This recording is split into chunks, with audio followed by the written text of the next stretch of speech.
la muralla por aquí arriba y cuando termino la saco y se sostiene, la armo del diámetro que quiera. Entonces voy a tener un arco de la luz que yo necesite. Los esfuerzos siempre van a ir hacia los dos lados.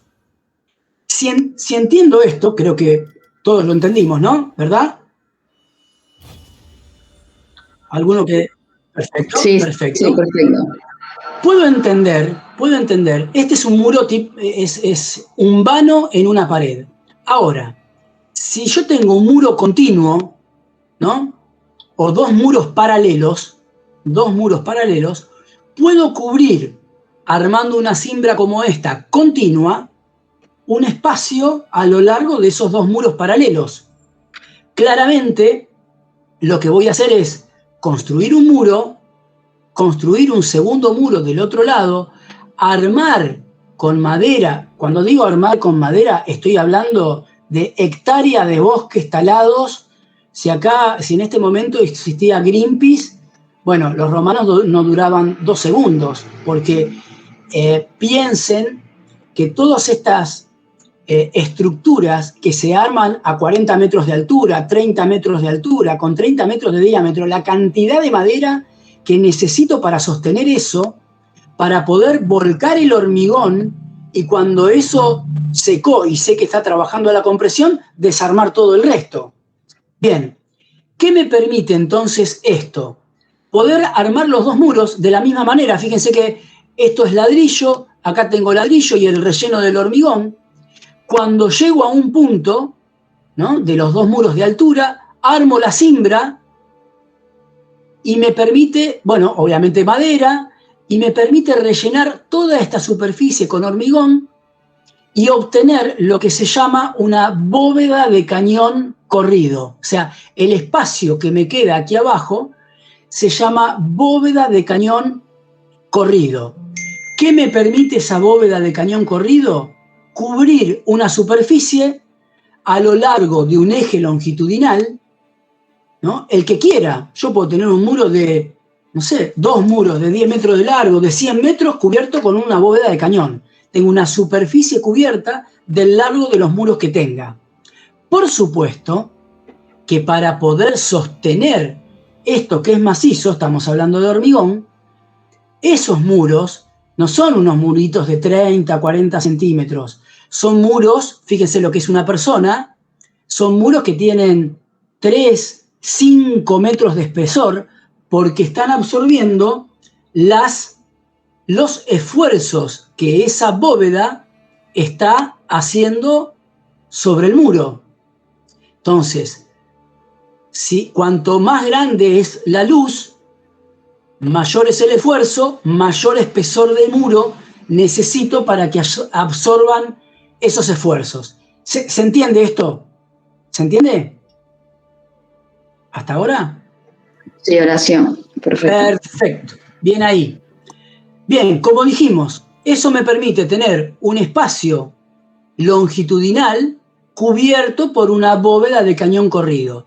Como los muros son sumamente pesados, macizos, pero yo puedo, dentro de este muro, armar un nicho, quizás armar un pequeño vano que pase de lado a lado, pequeño, pero la búsqueda de resoluciones estructurales los va a llevar a pensar en, si yo tengo una bóveda de cañón en este sentido, o sea, y le atravieso otra exactamente igual, de la misma luz, en el otro sentido, entonces dejo de tener un muro continuo para poder absorber los esfuerzos en 4 apoyos, ¿no?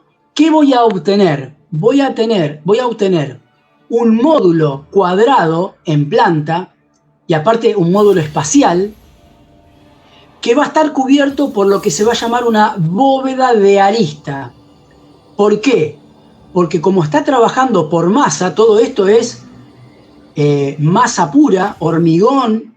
En algunos casos se arma primero la bóveda en ladrillo y después se rellena con hormigón, pero está trabajando por masa. Se llama bóveda de arista porque en el cruce de una bóveda de cañón con la otra bóveda de cañón, en el interior se me van a conformar las diagonales, las aristas de las diagonales que arma ese cruce.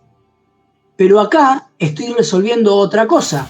Ya dejo de tener un espacio longitudinal, solamente longitudinal, sino que ahora tengo un módulo que por repetición yo lo puedo adosar hacia un eje o hacia el otro y cubrir una superficie ya no solo longitudinal, sino la que necesite. Tantos módulos para la izquierda, tantos módulos para el frente, y tener esa superficie totalmente cubierta. Obviamente, estos elementos que sostienen, que se van a llamar pilares, también tienen su importancia, ¿no? No son columnas. Por eso se llaman pilares. Tienen sección cuadrada y suelen ser también de importantes dimensiones. Vamos a ver ahora, por ejemplo, una tipología basilical, ¿no? Pues la Basílica de Magencio, que a diferencia de la basílica que habíamos visto del Foro de Trajano, la Basílica Ulpía, ¿por qué decimos que es basílica si está armada con otro sistema estructural? Porque no importa el sistema estructural, lo que importa es cómo se entiende al edificio. Claramente hay una nave central y hay naves laterales, ¿no? Esta nave central es la que tiene mayor jerarquía, termina en un ábside, se accede por su eje transversal. Esta es una planta donde le falta el ábside que culmina con el eje longitudinal y tiene una transformación que fue hecha después por los cristianos, pero piensen que la basílica terminaba con un ábside acá.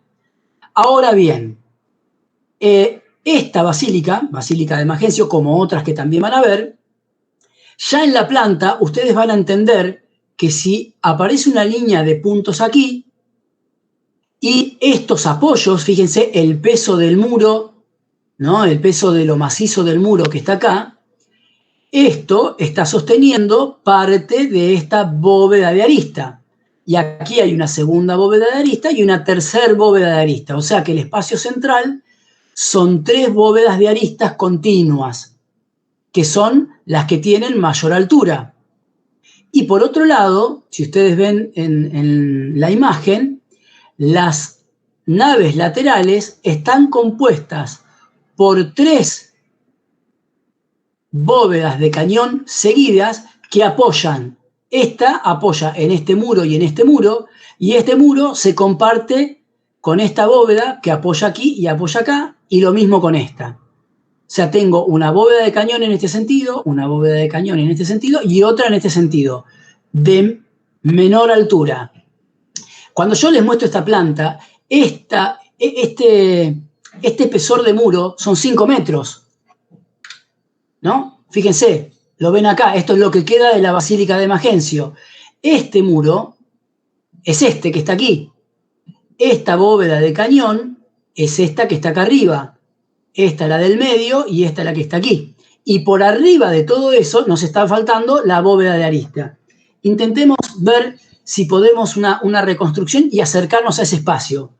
Fíjense las luces, ¿no? De los apoyos. ¿Qué vemos acá? El sistema constructivo, ¿no? El muro de ladrillo, el hormigón, que fíjense, casi se deja ver en donde está faltando el ladrillo, ¿no? Ahí. Esto es el interior del muro, cómo se arma, y esto es cómo se ve. La totalidad del muro cubierta por mármoles que marcan un basamento, que marcan un desarrollo, donde después, adelante de este muro, y adelante de este muro pongo una columna. Fíjense que acá quedó el capitel, o sea, no está sosteniendo absolutamente, desapareció la columna y esto todavía está ahí. ¿Para qué? Para que por arriba de esto, ¿no? Este punto que está acá, es este que está aquí, yo tenga una secuencia de 3 bóvedas de arista. Fíjense, esta diagonal es una arista, esta es la otra. Hay, digamos, una bóveda de cañón en este sentido y otras bóvedas de cañón que lo atraviesan en este sentido y que terminan conformando esa bóveda de arista. ¿Qué me permite además eso? Bueno, en este espacio que me queda entre el muro y la bóveda, poder armar un aventanamiento, tanto aquí como de costado, ¿no? Bien, y fíjense cómo aparecen nichos, cornisas, o sea, todo un diálogo entre el muro, que es sumamente macizo y pesado, lo empiezo ahora a articular con estos elementos, lenguaje del mundo clásico, del mundo griego, ¿no? Bien, esto que ven acá, que es el armado, por ejemplo, de esta bóveda de cañón, este pedacito que está acá es una bóveda de cañón, que apoya en este muro y en este muro. Fíjense cómo ese tratamiento que ven acá ustedes es un encofrado de madera con distintas maderas que se van achicando, dándole esta forma, para que cuando yo le vuelco el hormigón, me quede el hormigón a la vista, como lo ven ahí, como si fuera un casetonado, ¿no? Este es un trabajo que se hace en la madera para que cuando yo lo desencofro, como cuando desencoframos una viga o una losa y me queda en la formita de la tablita, o del... se me fue el nombre. Las placas de madera que utilizamos para hacer losas. Qué viejo estoy, se me fue el nombre. El Alzheimer me está matando. La cuestión es que me queda, les queda los fenólicos, gracias ahí. Perdón. El coágulo de las 3:25 me está haciendo mal. Bien. Si volvemos ahora al espacio del foro, por un lado habíamos dicho, como edificio limitante, la basílica, ya vimos dos. La Ulpía, ¿no? más sencilla en cuanto a su sistema estructural, techo plano a dos aguas, pero que sigue teniendo la misma situación, ¿no? Nave central, naves laterales, ábsides en los dos bordes de ese eje longitudinal. Por otro lado, los otros edificios que pueden estar vinculados al foro son los mercados, y en este caso vamos a ver los mercados de Trajano. Obviamente estamos hablando de mercados en Roma, con lo cual tienen un gran desarrollo, pero lo que me interesa es mostrarles lo que implica el edificio del mercado. Fíjense, esto es el foro, el 00 es el foro. Hacia este lado se da lo que sería el Monte Quirinale, con lo cual el mercado se va de alguna manera apoyando en los desniveles topográficos de ese monte, pero hay locales comerciales que se vinculan al foro, un segundo piso donde tengo locales comerciales y una galería que me permite circular, caminar, comprar lo que quiera y balconear al foro, un tercer nivel con una calle abierta que me vincula a los locales hacia un lado y hacia el otro. Son 6 niveles en total, ¿no? de situaciones que me van llevando a distintos espacios. Por un lado, calle con locales, calle abierta, y por otro lado, cuando culminamos en este punto, que es el que ustedes ven aquí, un espacio central con locales a ambos lados, con dobles alturas. Vamos a tratar de ir haciendo una especie de recorrido por eso, ¿no? Fíjense, esto es el espacio del foro, esos locales comerciales, el segundo nivel, esos aventanamientos que me permiten balconear. Estoy parado acá, balconeo hacia el foro y logro acceder a los locales. Fíjense los locales, un nivel con entrepiso, obviamente cubierto con una bóveda de cañón a lo largo que se apoya en esos dos muros paralelos, curvos en este caso, ¿no? La calle superior abierta con los locales hacia los costados, que nos va a llevar a este espacio, ¿no? Fíjense, un plano de locales con entrepisos, un sistema de escaleras que me llevan a un segundo plano que balconea este espacio central, con locales y entrepisos a este espacio que también está abierto, espacio central que está cubierto, fíjense, es como si yo tuviera una bóveda en este sentido, atravesada por 1, 2, 3, 4 bóvedas en el otro sentido. Eso me genera los 4 módulos de bóveda de arista, ¿no? Fíjense cómo se nota aquí el hormigón, ¿no? Esto es el hormigón que apoya sobre estos pilares, ¿no? Sobre estos puntos. Fíjense cómo se nota ese arco de medio punto, y esto que ustedes ven acá serían las aristas, ¿no? Ese encuentro entre esa bóveda en este sentido y esta bóveda en este sentido. Pero claramente esto es un shopping actual, es un centro comercial, tremendo centro comercial, con escaleras en distintos puntos para acceder a distintas situaciones espaciales, obviamente distintas calidades espaciales y jerarquías, pero fíjense la resolución de un espacio destinado al comercio en este caso. El otro edificio que dijimos que estaba vinculado con el foro son los templos. Ahora bien, fíjense los templos. Este es un templo, se llama el templo de Baalbek, en el Líbano. Estamos hablando de Siria, Asia Menor. Intenté poner edificios de distintas situaciones para que vean cómo el lenguaje sigue siendo el mismo. No importa que esté en Italia, en Roma, en el centro de Europa, en el norte de Inglaterra, en el norte de África, en Asia Menor o en donde sea. Pero fíjense la diferencia.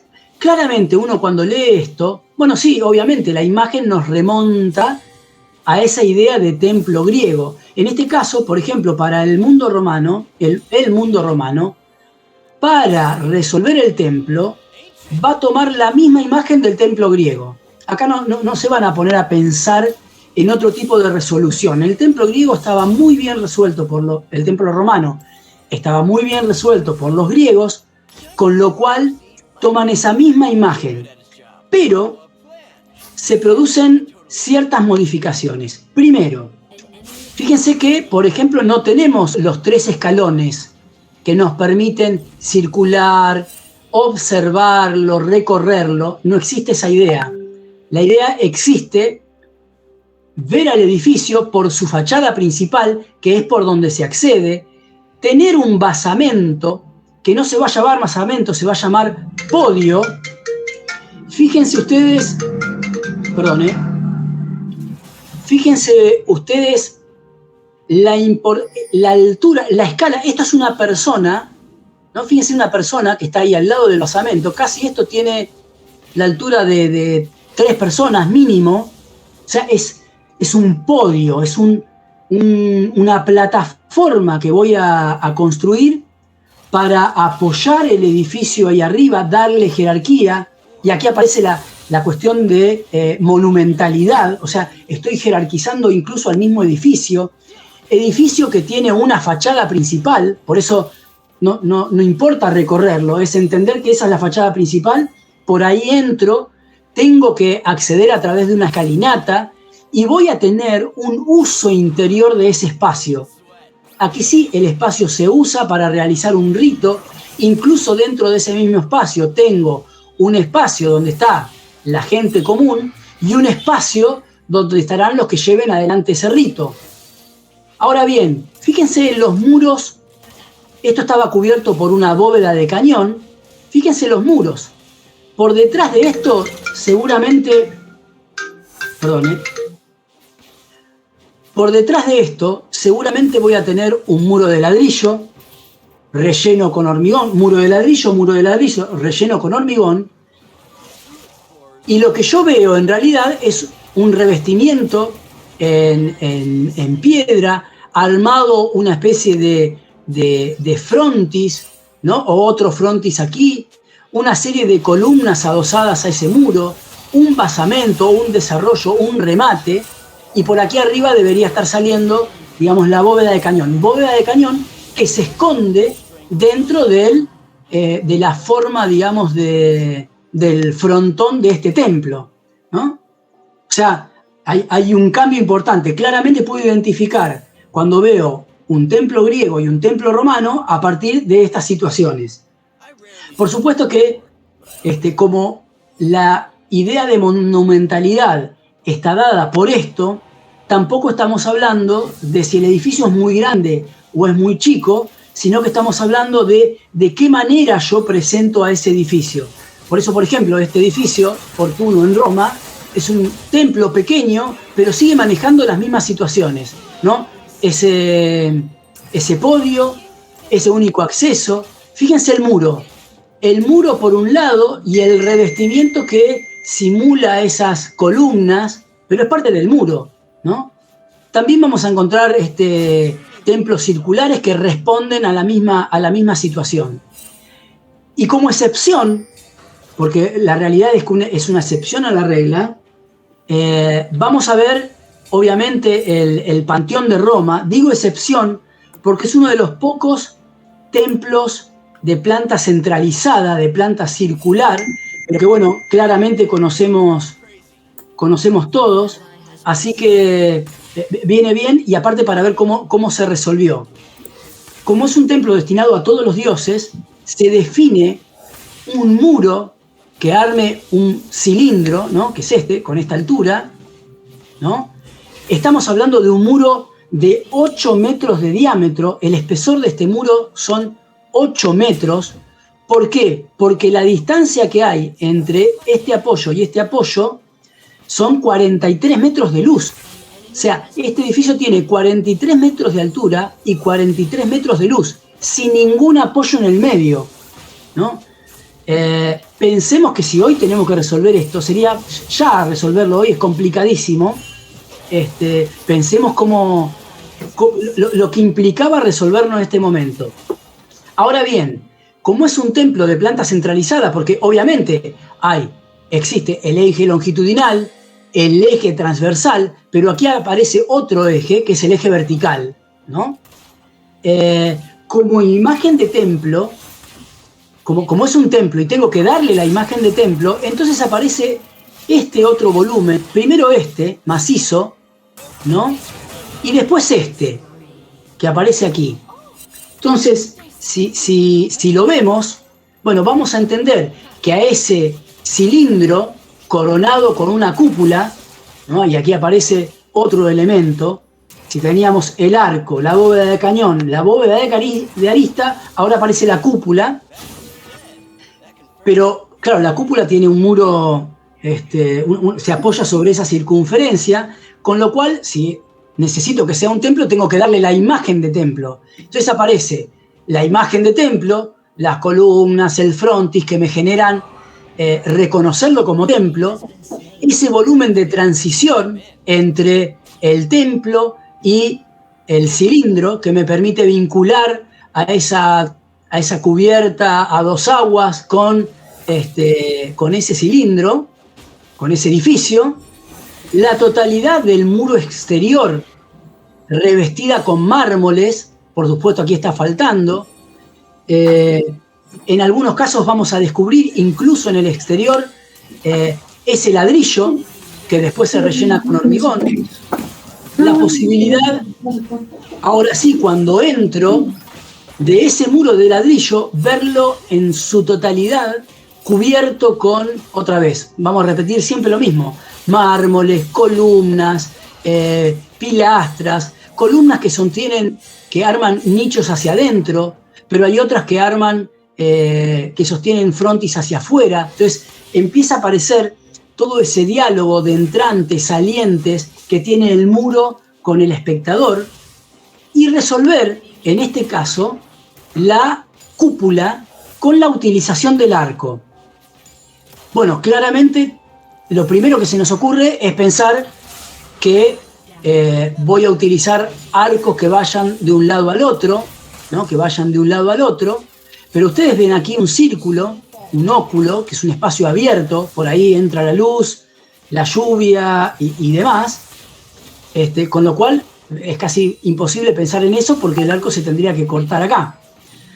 Así que si uno piensa en la resolución estructural, hay algunos gráficos que lo muestran, yo se los voy a contar. El arco se va a utilizar, pero apoyándolo sobre ese muro y haciendo esto, por ejemplo, ¿no? Fíjense, haciendo un arco de medio punto acá, hecho con ladrillo, después otro arco de medio punto que le sigue, después otro que le sigue y otro que le sigue, así hasta dar la vuelta, apoyados y sostenidos por toda una estructura de madera que lo sostiene. Cuando terminé de armar esos arcos, sobre la parte central del arco, vuelvo a armar otro que se apoya en la parte central de uno y en la parte central del otro, ¿no? Pegándole la vuelta, y así hasta llegar a este círculo central, que es el que sostiene toda la estructura, ¿no? No sé si se entiende esto que estoy diciendo, pero ¿eso qué me permite? Utilicé arcos de medio punto hechos con ladrillo, con lo cual lo que me queda en el medio está hueco. Lo puedo rellenar con material más fino o menos pesado. Entonces, ¿qué hago? Armo toda una estructura de casetonado, como veíamos en la Basílica de Magencio, y lo relleno con una capa de hormigón muy fina, que es el que me da lo que yo estoy viendo aquí, y por detrás de todo esto está escondida la estructura que sostiene realmente esa cúpula, ¿no? Mucho más liviana, menos pesada, y por eso cuando ustedes ven, vuelvo atrás, cómo se arma la cúpula, ven que es mucho más, el espesor es más importante abajo y cómo se va alivianando a medida que llego hasta arriba, ¿no? Bien, una forma de resolver, o sea, le encuentran la vuelta a resolver esa problemática de armar una cúpula de 43 metros de diámetro, 43 metros de altura, con el mismo sistema estructural y constructivo. Bien, obviamente después, más alejados a ese espacio del foro, van a empezar a aparecer los teatros, que son edificios en sí mismos. Si el griego utilizaba la naturaleza o la topografía para apoyar las gradas, entonces el teatro podría estar cercano o alejado al centro de la ciudad, porque eso era lo que primaba. Acá el teatro va a estar cercano al foro, pero va a ser un edificio. No importa si tengo nivel, es un plano, el territorio es plano, si tengo elevaciones o diferencia de nivel, es un edificio en sí mismo, donde armo todo un sistema de gradas, donde armo, donde voy a desarrollar lo que voy a representar, y la arquitectura, que es la que va a ser la escenografía, lo que cierra el edificio, a diferencia del teatro griego, que era abierto y se veía la naturaleza. Acá el edificio es cerrado, y la misma arquitectura hace de escenografía. Ahí les voy a mostrar, por ejemplo, Sabratha, que también está en Libia, norte de África, ¿no? Entender cómo utilizo el lenguaje de las columnas, dinteles, para armar esa escenografía, entender el armado de las gradas, el uso del arco de medio punto, de las bóvedas de cañón corrido en su interior, ¿no? Esto es lo que queda del anfiteatro, del teatro de Sabratha. La posibilidad, si es necesario, de cubrirlo con un sistema de telas que se estiran y me permiten generar espacios de sombra, ¿no? para proteger al espectador. Pero fíjense que me metí adentro de un espacio, no participo del exterior, no estoy viviendo ese espacio interior. Bueno, obviamente vamos a ver Europa, en distintos lugares de Europa, repetirse esta misma situación, ¿no? Como Hierápolis en Turquía, o Leptis Magna también en Libia, o en Francia, ¿no? La situación, la resolución siempre va a ser la misma. Por otro lado, vamos a conocer la idea del anfiteatro, que a diferencia de lo que solemos utilizar nosotros, es esta idea de dos teatros que se enfrentan y que comparten lo que sería el escenario. En el caso de los anfiteatros sería la arena, ¿no? La idea obviamente es, bueno, todo un sistema de andamiajes y demás para poder resolver la altura que tiene en este caso el anfiteatro Flavio, lo que nosotros conocemos por Coliseo romano. Piensen en que estos edificios no se utilizaban solamente para lucha de gladiadores o lucha de carros, o por ejemplo para ver cómo leones o bestias se comían a los cristianos que eran arrojados ahí a la arena, con todo un sistema también de poleas y de telas que se podían tirar o expandir y cubrir a la gente, con todo un sistema de conductos de agua que me permitan inundar ese espacio, armar una gran pileta y mostrar, por ejemplo, tácticas navales. O sea, piensen en la infraestructura, en contener esa agua, en después tener que desagotarla.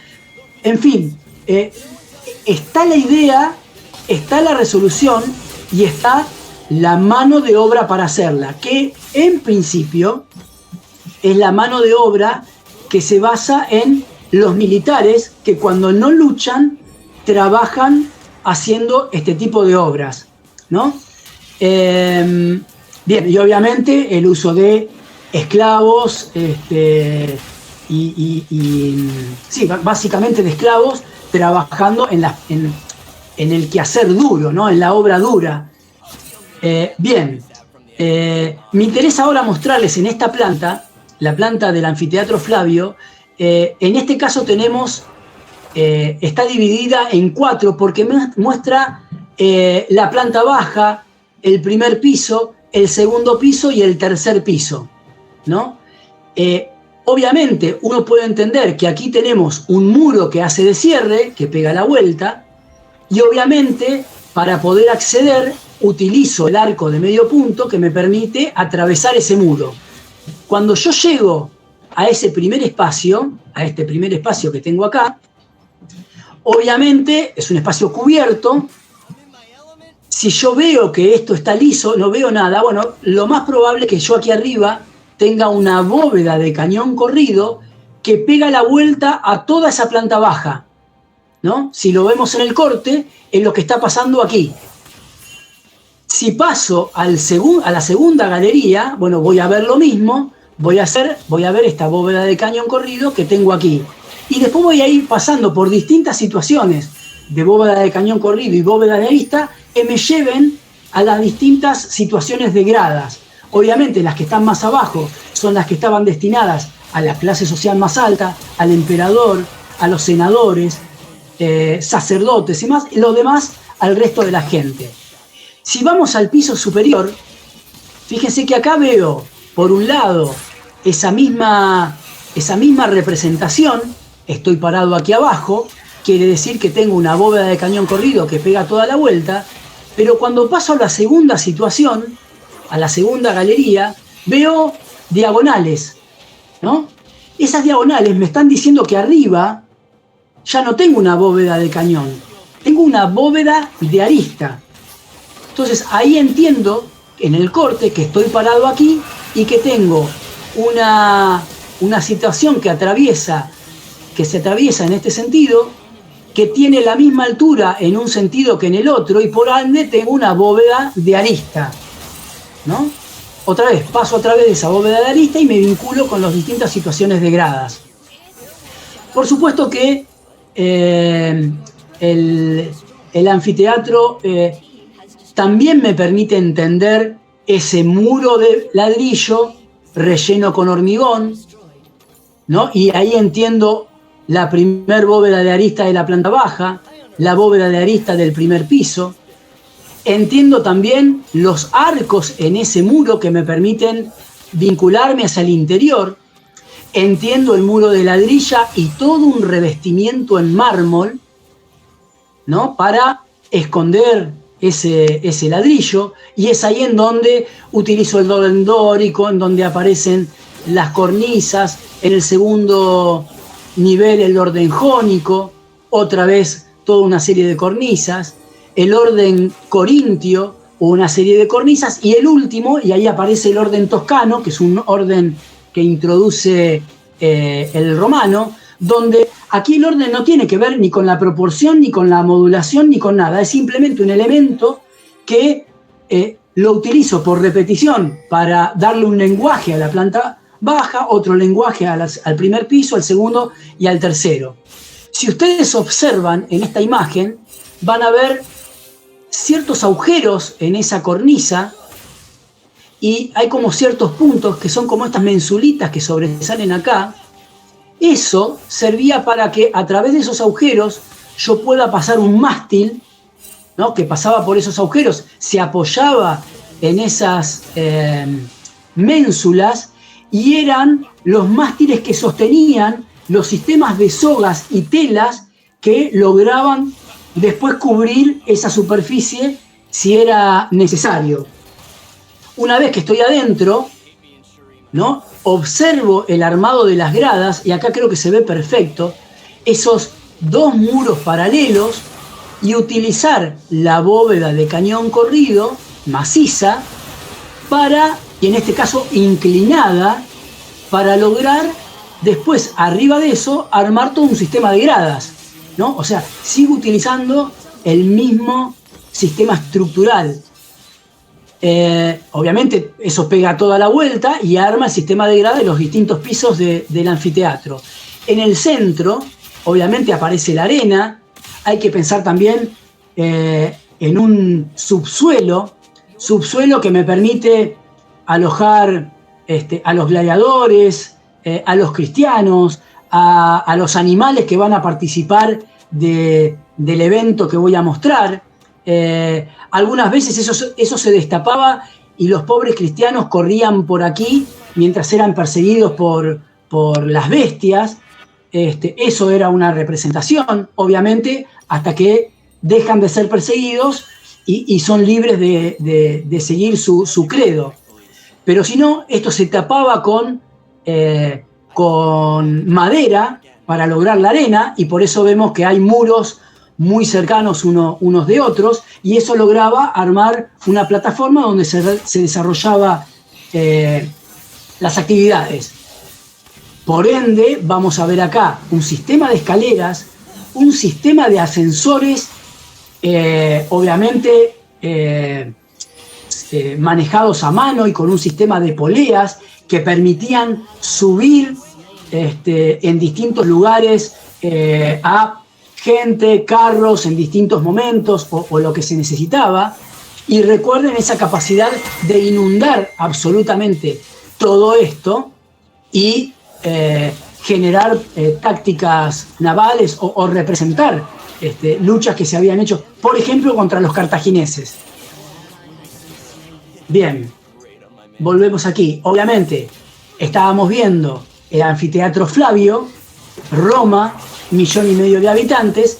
Fíjense que la escala de los demás anfiteatros que podemos llegar a encontrar tienen obviamente otro tipo de situación, ¿no? Mucho más adaptados a la escala de la ciudad, pero que se resuelven exactamente de la misma manera, ¿no? La utilización del arco, la bóveda y las bóvedas ojivales. En algunos casos aparecen esos subsuelos, en otros directamente la arena, ¿no? Este es el de Pompeya, igual que este que estamos viendo aquí abajo, y esto es el norte de África. Vamos a ver uno de los edificios más complejos del mundo romano, que son las termas, lugares destinados a todo ciudadano romano, no importa la clase. Ven ustedes ahí el conjunto, ¿no?, de las termas, un edificio central encerrado dentro de un muro.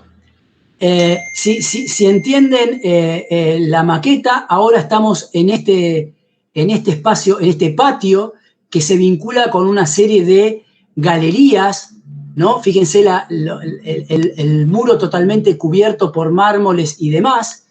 Nos estamos metiendo en el espacio central de esa terma que obviamente me vincula con piletas de agua fría, frigidarium, piletas de agua templadas, piletas de aguas calientes, caldarium, a través de, obviamente, un eje compositivo, que es este, y el otro eje compositivo, que es este, para el edificio propiamente dicho de las calderas. Ahí estamos atravesando ese eje desde la pileta de agua fría afuera, el espacio central que estamos atravesando ahora, y llegando al espacio de agua caliente coronado con una cúpula, todo lo que implica mantener, por un lado, el agua caliente de un espacio, las aguas templadas del otro, el agua fría, todo un sistema de cisternas que se ubican afuera, que es a donde llegan los acueductos y contienen el agua para después distribuirla a través de las distintas situaciones que quiero generar. Ahí ahora estamos viendo lo que era el espacio de la pileta al aire libre, de la pileta de agua fría. Después las vamos a ver. Hoy queda solamente el muro de ladrillo, pero miren lo que es esa pileta con todo ese trabajo de articulación muraria, donde aparecen vanos, pilastras, columnas adosadas al muro, el lenguaje ese griego, pero ahora como el uso del lenguaje, ahí lo están viendo. Fíjense que la columna remata en el capitel y en una ménsula y ahí termina. Es esa idea de generar ese diálogo y entrantes y salientes con el muro. Un edificio que obviamente en ese eje de las aguas, ¿no? De agua fría, templada y caliente, se le va a atravesar el otro, donde va a aparecer toda la infraestructura, o sea, los vestuarios, los gimnasios, los saunas, el baño de vapor, bibliotecas, por si uno quiere sentarse y leer, espacio de un pequeño circo, ¿no? Para participar de representaciones, carreras o lo que sea, y todo un gran jardín, ¿no? Un espacio abierto, contenido dentro de un muro, para circular, hacer uso de ese espacio al aire libre. Estamos hablando, para que ustedes entiendan ahora las magnitudes, que este edificio, obviamente estamos hablando de las termas de Caracalla, estamos hablando también de Roma, este edificio tiene aproximadamente 300 metros de largo por 100 y pico de ancho. 3 cuadras de largo, por casi una cuadra y pico de ancho. No piensen la escala, la magnitud del edificio, la cantidad de gente que utiliza este edificio y la cantidad de esclavos que están trabajando para que estos la pasen bien, ¿no? Es un lugar de distracción, de vincular, donde se vinculan los distintos estratos sociales, donde se generan negocios, en fin, interesante como edificio por la complejidad que tiene. Vamos a intentar hacer un recorrido por ese espacio verde. Ese es el muro perimetral que encierra en algunos casos las bibliotecas, locales comerciales. Ahí estamos parados sobre el eje de las aguas, entonces este primer lugar, el caldarium para el agua caliente, el espacio central, que es el espacio más importante del edificio, que me vinculan con piletones de aguas templadas, y el muro del fondo que cierra la pileta al aire libre, la pileta abierta. Ahí tienen el espacio del candarium, el trepidarium, la parte de las aguas templadas, y el frigidarium, la parte de agua fría, ¿no? Fíjense cómo hoy entendemos el muro limpio con los nichos, solo quedaron los nichos, pero a esto les está faltando las pilastras adosadas al muro, las columnas y todo ese lenguaje que tenía que ver con el lenguaje clásico, que le daba importancia al lugar, que no hacía tan pesado al muro, porque imagínense el muro de ladrillo plano. Bueno, esa articulación lo hace mucho más liviano y dialoga con el espacio. Este es el espacio central. Aquí tendríamos 3 bóvedas de arista que cerraban ese espacio, y el candarium con la pileta central, y en este caso, fíjense que aparece todo una especie de enlucido, ¿no? O sea, una especie de revoque sobre ese muro.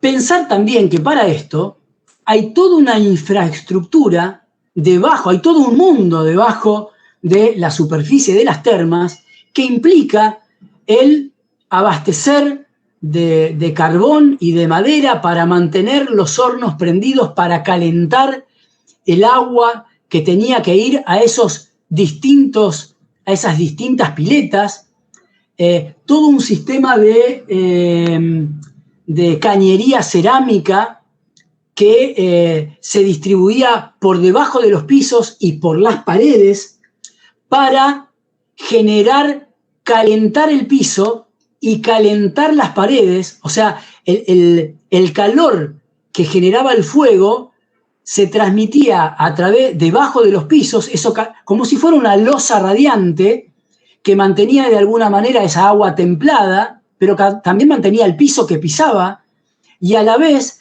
por un sistema de cañerías, ¿no?, llevar ese calor que me mantenía la pared caliente, ¿no?, de tal manera que yo no pase frío en donde estoy.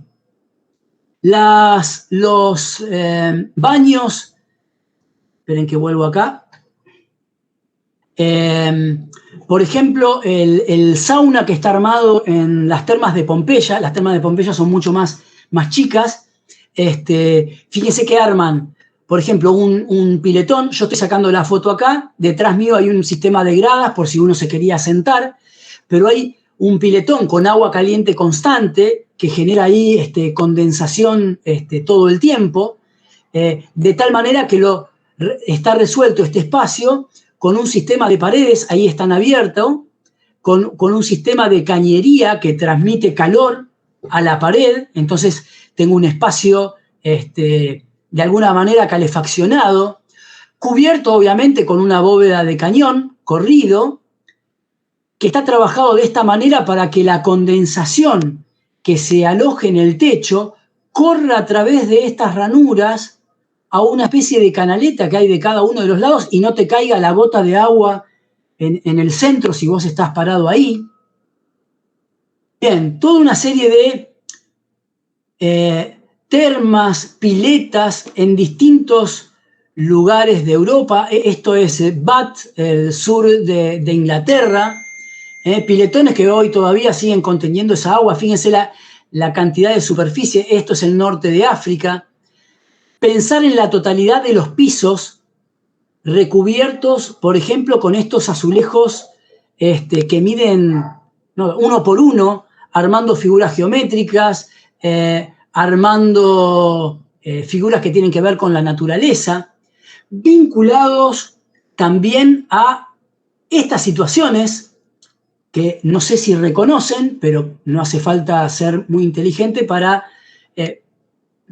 definir que son baños públicos donde yo me puedo relacionar con el otro mientras hago lo que tenga que hacer. Baños públicos para hombres, para mujeres, pero fíjense que estoy pensando en situaciones que resuelvo donde tengo que desaguar las aguas sucias, donde tengo que tener un acceso para hacer una limpieza, ¿no? Armo este tipo de situaciones. Claramente esto es un inodoro. Si ustedes piensan, no sé si tuvieron posibilidades de viajar por el interior de nuestro país, pero suele pasar que uno cuando llega, ahora quizás no se ve tanto, pero cuando llega a estaciones de servicio que a lo mejor están en el medio de la ruta, se encuentran con lo que nosotros llamamos letrinas, que son básicamente una plataforma de cerámica con un agujero en el centro, donde uno se tiene que agachar para hacer lo que tenga que hacer. Medio desagradable a esta altura, en este momento de la tarde, hablar de esto, pero en definitiva no deja de ser lo mismo y deviene de esta situación, ¿no? Espacios donde obviamente también llega el agua, y esto generalmente está vinculado con las termas o a veces aparecen vinculados a los foros, ¿no? Esos espacios públicos donde son baños públicos. Bien, la totalidad de esas superficies, obviamente, si están vinculadas, si estoy haciendo un revoque, un enlucido, bueno, aparecerá también la arquitectura, ¿no? Como representación en esos muros. Fíjense que no se reconoce todavía la perspectiva, pero hay como como dos elementos que sobresalen, ¿no? Y ahí aparece una luminaria, o azulejos armando cuestiones geométricas, o que cuentan situaciones, ¿no? de los dioses, o representaciones que tienen que ver con la vida cotidiana, con las costumbres. También la promiscuidad acá aparece siempre representada en ciertos lugares, los destinados a ciertas costumbres, los mármoles revistiendo la superficie, y obviamente otra vez sobre los muros las columnas como uso del lenguaje. Vamos a ver cómo también aparece un elemento, justamente, fíjense, el sistema estructural, el uso del arco de medio punto, para armar una arquitectura simbólica, porque es una arquitectura que representa o significa algo, lo que lo que se va a llamar los arcos de triunfo. Seguramente ustedes conocerán varios, pero me interesaba mostrar esto, que es el armado del arco del triunfo, otra vez el ladrillo y el relleno de hormigón. Generalmente se ubican sobre el cardo o el decumanos, o sea, el acceso. Sí, Luis, hagamos, antes de seguir con la arquitectura simbólica, un parate, son 5 minutos y ya estamos en el final de la clase. Así no se hace tan pesado. Gracias, los esperamos.